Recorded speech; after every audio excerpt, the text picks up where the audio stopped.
Hello and welcome back to another video here on Out of Spec Reviews. Welcome to Northern Colorado and welcome to the Tesla Model 3 Performance. This is my personal car that has almost, near as makes no difference, 100,000 miles on it. However, that video will come for another day. Maybe in the next few weeks we'll do a big update video, go through all the degradation. Today I wanted to talk about some of the cars I've been driving. Now, I've driven some amazing EVs in the last month, but specifically in the last week, I've driven 4 cars, not exclusively, I've driven others too, Mach-E, GT, etc. But these 4 cars fall in the same category, and I would say are being really heavily cross-shopped. And we might throw a 5th one in there too as a bonus, but that has not happened in the last 7 days. I think that was like 12 days ago. So I've driven the Tesla Model S Plaid. I've driven the Lucid Air, the Mercedes EQS, and the Porsche Taycan Cross Turismo in this case. But I've also driven the Audi e-tron GT, which is on the same J1 platform as Taycan. So what we're going to do in this video is hop in the Model 3. I'm going to talk about the differences between the cars, my impressions of all of them, and then kind of give you a feeling, a gist of which one might be the best go for you. Welcome to the Tesla Model 3 and welcome to a mind brain dump of just the last 7 days of driving these cars in the category. I figure we'll drive around town. Maybe we'll go up towards Horsetooth Reservoir here in Fort Collins, which is a beautiful reservoir. And by the way, this, if you're looking for a more concise version of my thoughts on these cars, head to the new Out of Spec podcast, because in, maybe not this week, but next week, so a week after this video goes up, I will join some of the guys on the team to talk about all of these cars and many others that I've been lucky enough to drive. So starting first with, I would say, the most anticipated car for me to drive, which is the Model S Plaid. And well, that was quite the experience. So first off, it's really hard to get cars to review from Tesla. I don't want to say they never do media vehicles. They do occasionally. And so, yeah, but like not to us, not to just general YouTubers. So yeah, I couldn't get a Model S Plaid to review for the longest time. Then a viewer here in town who's also a Tesla TikToker reached out and said, hey, by the way, I just bought a Plaid for my TikTok channel. I said, oh, that's really neat.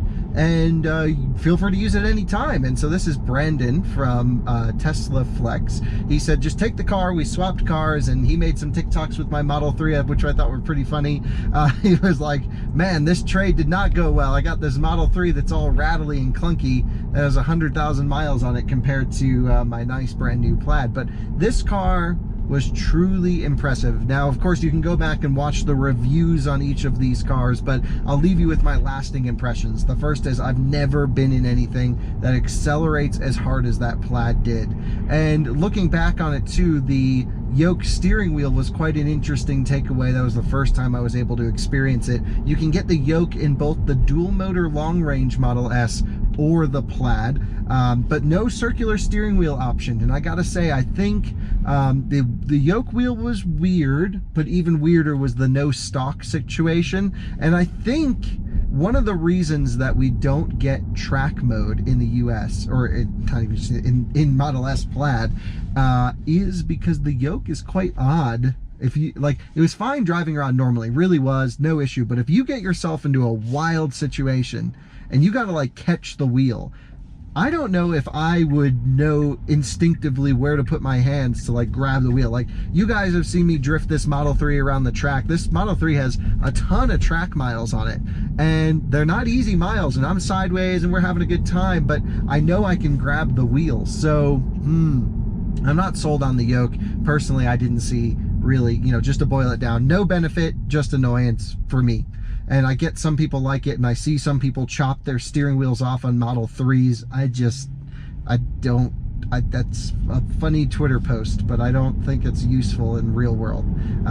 Especially Model 3, it's like everyone in the comments on the Plaid was like, oh, but I can see my instrument cluster so much better. First of all, never really had that issue. Secondly, in Model 3, if you're chopping it off, there's no instrument cluster to look at. You get the screen here in the center. So I don't know, don't get me started on that. So Plaid, really fast, sort of a one-trick pony in the sense that the one that I had didn't really handle that well on a back road. It had a lot of mechanical grip, just big meaty tires on that thing, and it was fine. But anytime you tried to power out of a corner, apparently, and I mentioned this in the video, but I confirmed torque vectoring is not active on this car at all on Plaid. So you were just like spinning inside tire, traction control would kick on, and yeah, it wasn't good. Also, I noted the car was pretty noisy on the highway, and everyone's like, well, active noise sound cancellation's coming in a software update. But same with track mode for Model Y 2 years ago. Like, we just can't base our reviews, and I especially won't base reviews off of future promised upgrades anymore. I think I was a little bit lenient with some automakers in the past, but we get the car, I gotta talk about how it is. I can mention things are promised to come, but I can't, like, you know, evaluate the car with stuff I'm not trying today. So with Plaid, certainly will I drive it again 100%, and I'll make another video when I'm able to drive it with the updates. So once it gets noise canceling and torque vectoring and track mode, then I'll go back and do another performance driving loop with it, because I think that's what that car really needs. For me, it's honestly a great car on paper. It's very reasonably priced considered the acceleration number. If you want anything that accelerates as hard as Plaid does, well, you're into just some big numbered territory supercars, and it's like easy to live with every day. And so I thought that was cool. But for me to actually go for one, 100% would need track mode. I would want a circular steering wheel. I would need better brakes, and yeah, noise cancellation. The torque vectoring thing, I would get away. I'd be fine if they just lock the motors in sync and let me slide it. I don't really need all the fancy torque vectoring stuff. But I just want movement on the rear axle. I want the car to back off a little bit, and I really want to have a go. Also, I'm not sure how the thermals hold up. I didn't drive the car on track for a long period of time, so this is going to be a big question. So that's the Plaid. Really impressive car in the sense that it does one thing insanely well, which is go freaking fast. And honestly, that's really cool. Everyone who says that's not cool, I don't get. That was awesome, and it's still one of the most impressive things I've ever driven. Left foot hard on the brake. It's preparing for launch. Suspension entering cheetah stance, and spinning tires. Oh, whoa! Whoa! It had no traction at launch, so that didn't launch that hard. We're on a pretty loose surface. But at 40 miles an hour, I have never. This thing blows away anything I've experienced. Let's try 40 miles an hour really quick. Just.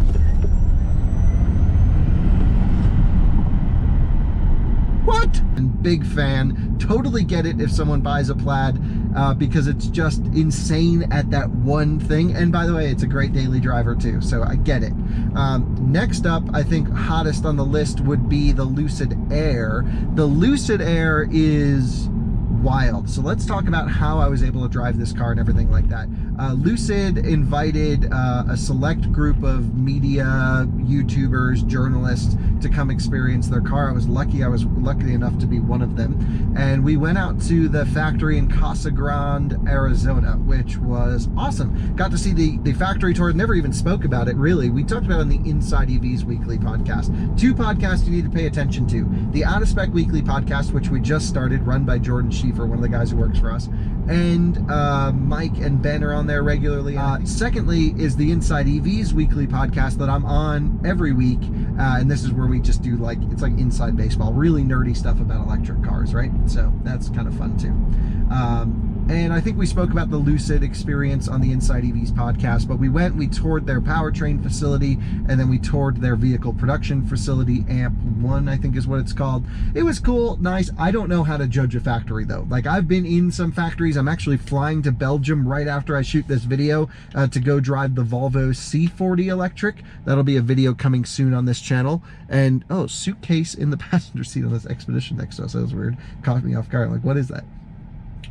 So I'll be in that factory. I've done the Tesla factory, but I'm not really a good judge of vehicle production volumes and company analysis. You know, give me the cars. That's my area, at least for today. I'm trying to learn more about production and stuff, but I really have been focusing all of my efforts into just vehicle evaluation. I hope you guys find it helpful. At least in the comments, you guys are so nice. You're like, oh wow, we've never you know, seen this type of review style before. I get it's different. We're trying to see what works, but I'm glad. I think something's working here, and I'm really enjoying it, and I love reading your comments. constructive or hateful or loving. It doesn't matter to me. Just comment. Even if you comment telling me I'm an idiot, first off, I know, but it helps YouTube algorithms, so I love it. So toured the Lucid factory, amazing thing. The video blew up, 270,000 views at the time I'm recording this. That video will hit over 300. Just shows mass interest in this car.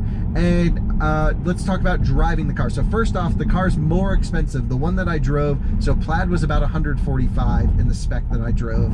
The Lucid Air was about 170 in the spec that I drove, the Dream Edition Performance. But they'll have lower trim versions starting at $70,000. So Lucid Air, in theory, will start at a lower price than Model S and still go really far and be really efficient, single motor. That'll be cool. But I can only talk about what I drove, which was the Mac Daddy one. And I have to say, to be totally honest, with 100 more horsepower, nearly 90 more horsepower than the Plaid, it felt slower. But interestingly, Lucid was not letting journalists go into sprint mode. Our guy, David, who we rode with, you know, he was just like, oh, I can tell you guys are enthusiasts. Let me put it in sprint mode. And then we did some launches and it was fast. It was awesome, really cool, but it was nothing like the way the Plaid hit. And so the Plaid's the tri-motor Tesla, everything like this. The Lucid will have a tri-motor version that competes with the Plaid. The one we drove, I guess, has more power, but didn't feel nearly as fast. I'm not sure how that works. I don't even know if it was like fully unlocked. The crazy thing to me was like, why not let people go into the fastest mode? That was weird. I mean, we were so lucky that we were able to do what we did during our drive, but a lot of other media and journalists didn't get the same experience, which is just like, here are the keys. They stayed quiet. I got to do what I wanted to do, put it in all the modes. So I really got to play around with it. And I was so impressed with this car, truly. The Lucid Air is, first off, from a styling perspective, a little bit old manny, if you will. Like, it's perfect for the target audience, someone who has $170,000 to spend on it. It's not boy racer, it's classy. You look good rolling up in this thing, especially in the gray or the silver with the big wheels. I think that's the move. You get the light color interior. And I love the ethos for the Lucid Air, which is all about smart range. So 112 kilowatt hour pack, usable, near as makes no difference. I think it's usable. I believe it is. And it's all about efficiency. So 4.6 miles per kilowatt hour. Let's just see what we've gotten here in this car, where we've done 279 watt hour per mile. Not far off, but we've driven 3 miles around town. And yeah, so just big luxury sedan, big range, 520 miles EPA. The Model S was 485, 490, somewhere around there. Is that correct? No, I'm thinking, I don't know. Anyway, Plaid's got plenty of range. 395, that's right, I'm 100 miles off. So Plaid drove great, really smooth, but like also was missing kind of some weird things. It didn't affect the driving. Everyone commented on the fact that it didn't have air suspension, but that was fine with me. The coils were tuned wonderfully, and then it had adaptive damper, so you could adjust the firmness of the dampening control, which I thought did a great job in the different modes. And yeah, the car was soft and floaty, but like it handled really well around the on-ramps, felt very progressive, felt really good, and I liked that quite a bit. And we'll get into charging all the cars towards the end, because this is where we're going to start to see some differences. And you know, the difference between Model S Plaid and Lucid Air couldn't be more night and day. The Model S Plaid is tech focused, you know, removing steering wheel, not so much on the luxury side, and then just crazy fast in the straight line. The Lucid Air, I thought, was a little bit more balanced of a car. It was refined, it was quieter than the Model S, I think, yes, but we'll talk about that too. Let's talk about it now. The Lucid guys, when I said it was loud, they were awesome. They're like, here are all the charts showing you how it's exactly the same noise level or just a little bit less than the most recent combustion S-Class that they could get. And look, I'm not going to argue with the charts. My ears were just like, oh, it's kind of noisy in the back seat. And we'll do more tests. We're going to go back to back. We'll try some things when we get the car on loan. And so, you know, that's not the end of that story. We'll definitely play around with it more, but I will still say that I was in EQS and that was quieter. We'll talk about that in a bit. So Lucid Air, I thought was a great blend. If I lived in Florida and I was 50 plus and I just wanted to have the best technology in a car, I would go for that. Eventually we'll see north of 300 kilowatt charging, crazy efficient, all of the best powertrain technology packed into that Lucid Air is my impression. And I really liked the team behind the car. They're knowledgeable industry experts who knew what they were doing and making a really fantastic car. So very positive impression of Lucid, even considering the price. Then I drove the EQS, which is the best the Germans have to offer. And to me, the EQS, well, S-Class in general, has always been the pinnacle of automotive. S-Class is, wow, well, you see heads of states in them. They're the most quality, innovative vehicles up until the Tesla Model S came out, in my opinion. And I love S-Classes. I've been lucky enough to drive every generation. They're so cool. And now we have an electric version, which is pretty much on the same level of quality of an S-Class, just with different styling and things like this. And, you know, base price, $102,000, very reasonable for the top spec electric car. Like, that seemed pretty good.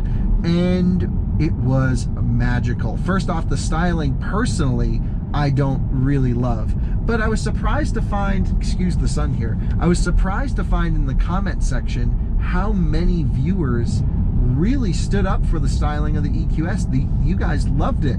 You're like, oh, well, this is the best car, and it looks really good, especially in black with the big wheels. And I thought, well, hey, that's pretty cool. I'm glad that people really like it. So again, I always say this, I'm not a good judge of style. Apparently so, because a lot of comments defending the styling of the EQS in the comment section there. I was surprised, to say the least.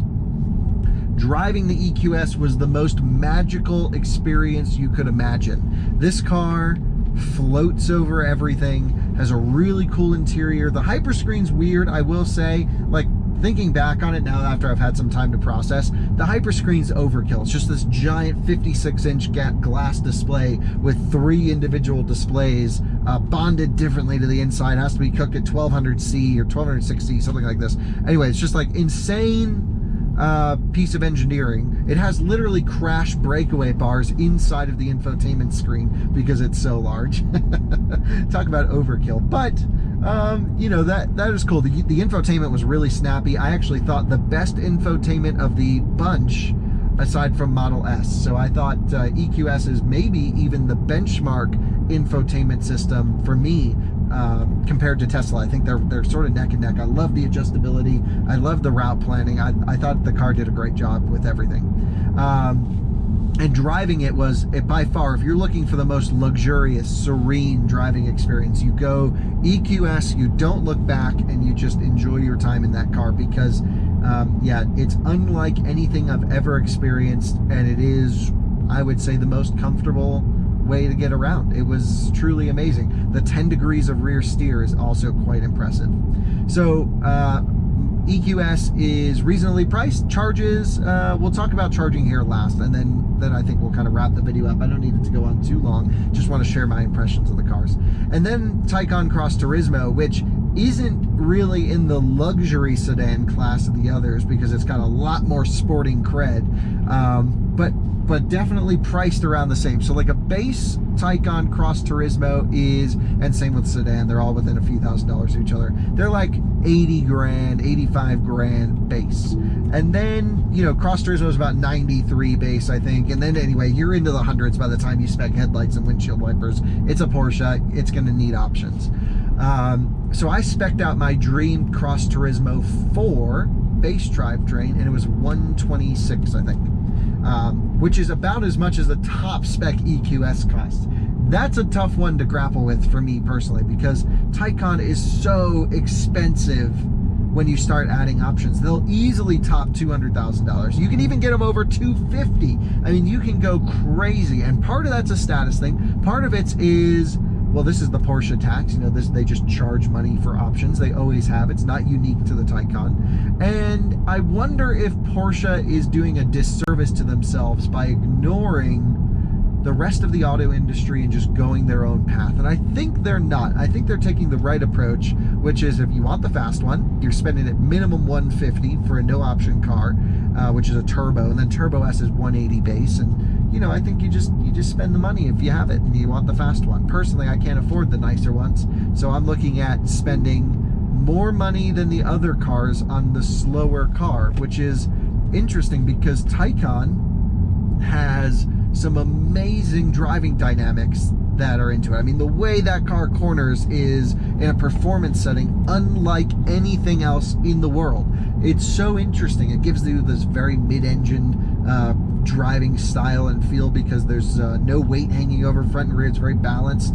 I believe if you get a rear wheel drive, it's 47% weight on the front, 53 on the rear, which is kind of how I like it. It's very you know, natural progression to kind of lift off oversteer into a corner and floor it on the outside. I personally would only consider a Cross Turismo because of the dogs, plus I love fast wagons, but I think the sweet spot really is the Taycan Turbo Cross Turismo, which by the time you add a couple nice options like massaging seats and some other things, it's about, you know, $170,000 for that car. So about the same price as the Dream Edition. And then by the way, the Taycan goes so much farther less on a charge that you're like, oh, well, let's get into the numbers. So there's the introduction to all the cars. You have the straight line beast, you have the ultra luxury long distance cruiser, which is the Air, you have the extremely comfortable Cocoon, which is the EQS, and then you have the sporting car thrown in the mix, which is the Taycan. Same with e-tron GT. I've recently driven e-tron GT and Taycan, by the way. The difference, if I was to sum it up to you pretty quickly, is e-tron GT is a Taycan made softer and arguably slightly uglier, in my opinion. Again, styling doesn't play a role, but I just don't think it looks as good, and it doesn't drive as well. It's not as sharp, and by the time you spec an RS e-tron GT, you're 160 grand for an average one. Just get a Taycan Turbo, my opinion. So yeah, I wouldn't even consider e-tron GT to purchase when you stack it up next to a Taycan. Now, used values in a couple years, I don't know. Well, that might get a little bit interesting, but right off the bat, Taycan all the way, I think. So now we get to, let's just talk range for each of the cars. Taycan's EPA range rated in the 200-mile range, low 200s, which is wild to me. But things that Porsche does for their EPA range ratings, they don't put on their aero wheels for it. They don't try and game the system. They run it in the 2-cycle system, which is like the least favorable for range. They put on the big wheels, and for their acceleration, by the way, they put on the little wheels. They want to have the car totally underrated so that no matter how you drive the car, you'll always achieve the advertised range. And that's one strategy that I think is costing them a lot of sales, to be honest. But people who buy them are just so pleased because they're like, oh, I paid for a 230-mile EV, and every time I get in it on a full charge, it shows over 300 miles consistently. And it does. I mean, it's really impressive how far the Taycan goes. We set the Cannonball record with the Taycan. I think the Lucid is the only car that has a chance to top it. I don't think Plaid or EQS could do it. We'll talk about why. Perhaps a Plaid could, or a long-range dual motor might be better, because we left a lot of time on the table with our Taycan run with charging issues and things like this. Beautiful Horsetooth Reservoir here, by the way. Absolutely amazing. We shoot a lot of our TikToks up here.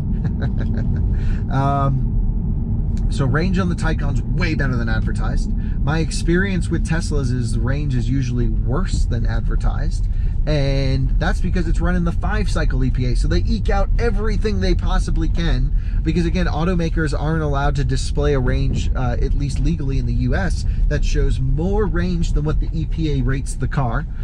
So, you know, when people are like, oh, they're just lying, no. We have an independent agency, the EPA, that rated the car this, and the automaker can choose to lower their range voluntarily or display the range that the EPA gave them in their 2 or 5 cycle test. So I never understand why people are like, Tesla's lying. It's not Tesla. They're gaming the system, rightly so, given the confines of the way that you can run a car through the cycle. But I'll tell you this, driving on the highway, you're never going to reach EPA in a Tesla. I never have. I have owned a whole bunch. I've owned Model S. It's not possible. So I don't know what Plaid real world range is going to be. Of course, if you get the 21-inch wheels, it's going to be less than the 19s. And so that's a tough one to say. I mean, look, it's rated in the high 300 range. Let's just say you get 300 on the highway, and that's about what Taycan does on the highway. So are they comparable? Well, this is why we have to do some testing. I don't know. And then EQS comes in at a mid 300 EPA range, which I feel is very conservative based off my quick drive, which was like predicting well over 400 miles. And that car would have just gone and gone and gone forever. So I think maybe EQS might even win the range war with Model S. Just a guess. We'll do all the testing as soon as we get it, but I'm very optimistic for the range of the EQS. I think it's going to surprise a lot of people. And then we get to the big dog in the room, which is the Lucid in terms of range. 520 mile EPA rated range. That's insane. We don't know how that's going to translate to the real world. We don't know if this is going to be a Tesla situation where they run the 5-cycle. I think they did. I know they did. And, you know, is it just going to be 400 miles real world? I really don't know what this disparity is going to be, but Tom Malogny and I run every EV at 70 miles an hour in a loop style test as scientifically as we can. We try and, you know, eliminate as many parameters in the real world that can get in the way. So we'll have a pretty even playing field to judge these cars on. Oh, they're pulling a lot of water out of the reservoir, it looks like. Let's just stuff it into a corner. Man, Model 3 still just feels nice. The steering's too quick though. Doesn't matter, we're not talking about this car.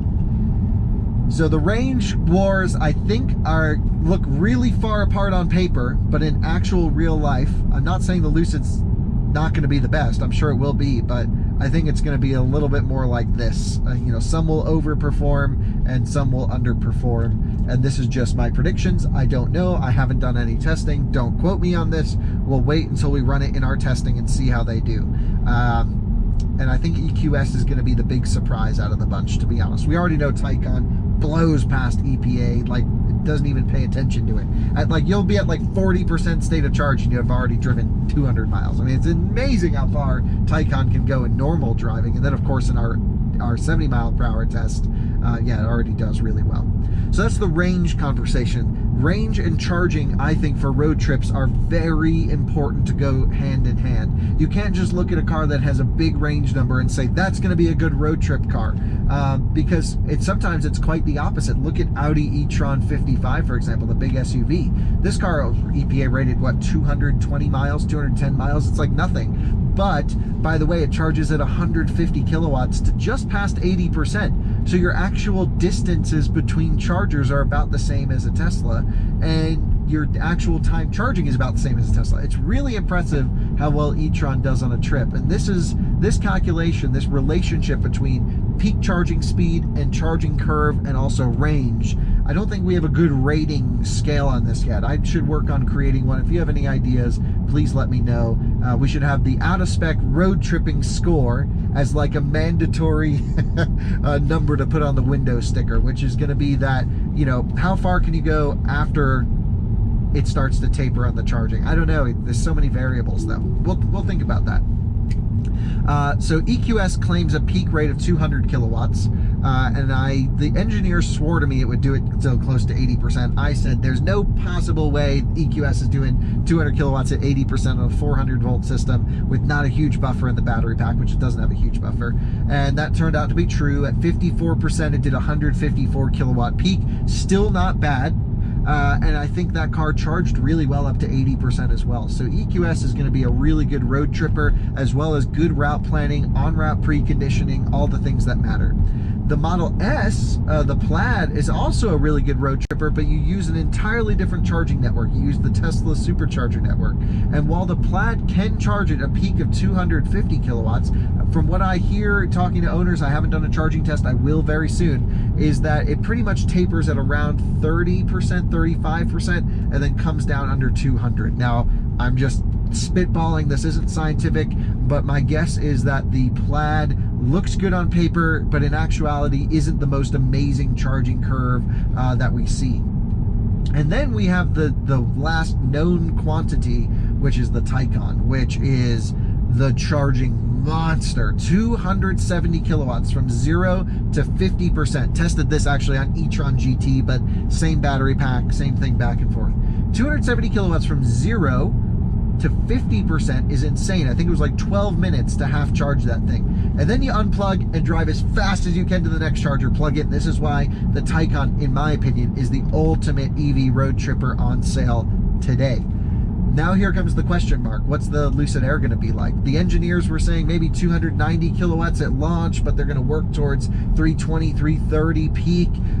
They wouldn't really speak to the curve. They said, look, it's going to be conservative at launch and then open up over time. And so we'll just have to see. We're going to test the car at launch. We'll try and follow the progress as software updates roll. But as I said in the beginning of this video, we have to judge the car as we get our hands on it. And yeah, this is going to be the big question. Is the Air going to have a good charging curve? Because if it doesn't, well, then that range is going to be not so useful on a long road trip, to be honest. So we'll have to see. Big hopes here. I know the team knows what they have to do. They're very on top of things. They are probably some of the best engineers in the industry, honestly, from getting to know them. These guys are legit. Huge hopes for Lucid and a lot of confidence behind them from my side. I really do believe in their product. I think it's going to be a great car when it goes on sale. I know they're in production, but I don't think deliveries have happened at the time of this recording.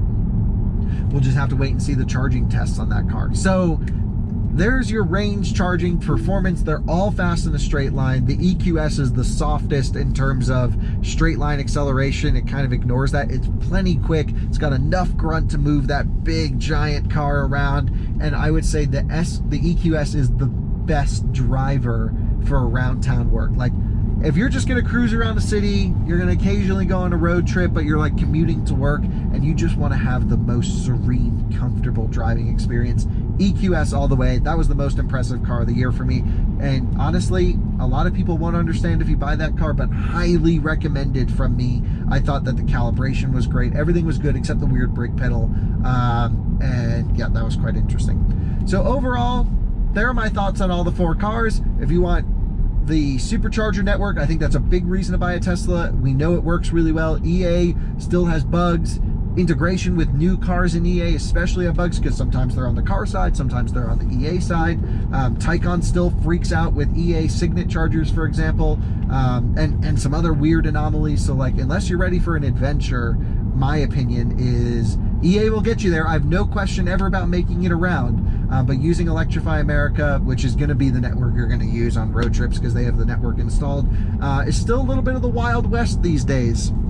And I wish it wasn't the case, but it's still a little weird. But no question you can make it there. They always have more than one station installed, usually a minimum of 4. And so you can, sometimes you just have to unplug, replug, and you're good to go. I've had road trips with 100% success. I've had road trips with like every single stop was something different that popped up. Look at our Cannonball videos. And I will do another update on Electrify America soon. I haven't road tripped with them in a few months. I will, and we'll see how the current state is doing. But talking to some owners recently, it still sounds like weird issues all around. I just have to be open and honest with you right there.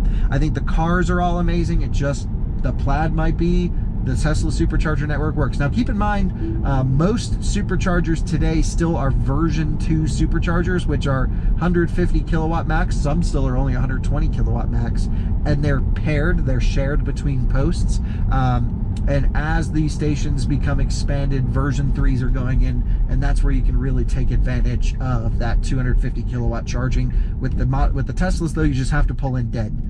You have to get used to the out-of-spec style of road tripping, which is pull in as low as humanly possible and then charge up to about 50%, 55% and go to the next. The Taycan gives you some leeway because the curve's really nice. We'll see about the Air, and the EQS actually isn't too bad either.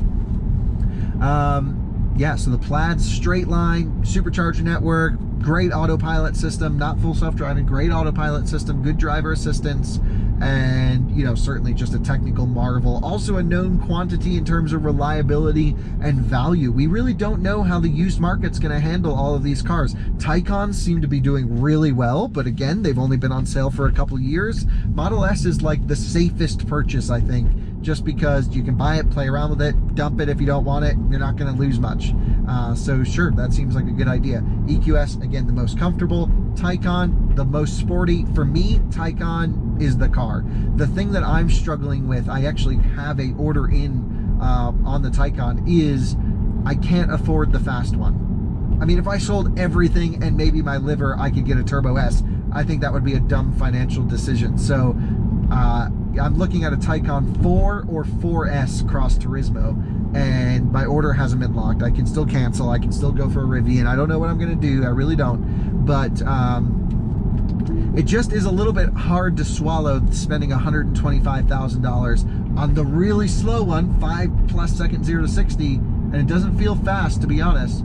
When, like, for the same exact money, or maybe just an inch more, you could go for a Plaid and have the fastest car out there. And look, I'm not about straight line acceleration, which is why I'm still sticking with the Taycan. I love the tactile feel, but to be honest, that is still a consideration. Like, you got to spend some coin to get the Taycan that's performance-y, and the Taycan is the most insane car. It's so good. I love everything about it.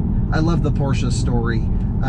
You know, Porsche is a brand that's close to my heart, so I'm a big fan. But when I think objectively about the car, like, am I using my heart to buy the Taycan or my brain? And that's a tough one to fathom. And honestly, I'm all about buying cars on emotion, because to me, there's so much more than a device to get you from A to B. And that's where the Taycan truly shines. And then the Lucid Air, which is honestly a really good blend of the three. The Lucid Air has the sporting credential, which is like, you can throw that thing around a corner and send it sideways, and like the chassis guys are like, yeah, this thing's fun. And it is fun. I went out with them. They're great drivers. The car really did well. I was like really surprised at the steering, at how strong the brakes were, how well that Lucid performed in dynamic situations. Also, it's unbelievably comfortable. I would say it's not as soft, but almost as soft as the EQS when you back everything down, but the damper's in full soft. And like, that car rode amazingly well. No question that's going to be a comfortable cruiser. And maybe what we experienced, it wasn't full charge. We didn't get the max thing, but it's got more horsepower than the Plaid. And look, it's still freaking fast in a straight line. So the Lucid might actually end up being the perfect blend of the entire segment put into one car. It's really yeah, I'll take a bit of everything, and it's a great integration, great UI, really, you know, interesting car. The question is, though, like, it's a brand new car company, and while I have full faith in them, we don't know values, we don't know long-term reliability, we don't know this stuff. I'm sure it's going to be great, but it's still an unknown. And there are my thoughts on all the cars. If you want individualized specialties, you go for Taycan, Plaid, or EQS. If you want a blend of all three, though, Lucid Air. That's the car if you just want to mix. I can't wait till they start delivering and we can really figure out more about it. But these are my impressions given my short drives in all of the cars recently. And I hope this has been helpful. I hope it's not too long and boring for you guys, but yeah, I wanted to make this video. I told you I'd compare my thoughts on them. Did I give you all the specs and numbers? Absolutely not. That's not my thing. You can Google them. But this is just my impressions of the car, my thoughts and feelings. So thanks so much for watching another Out of Spec Reviews video, and I will see you on the next one. Bye-bye.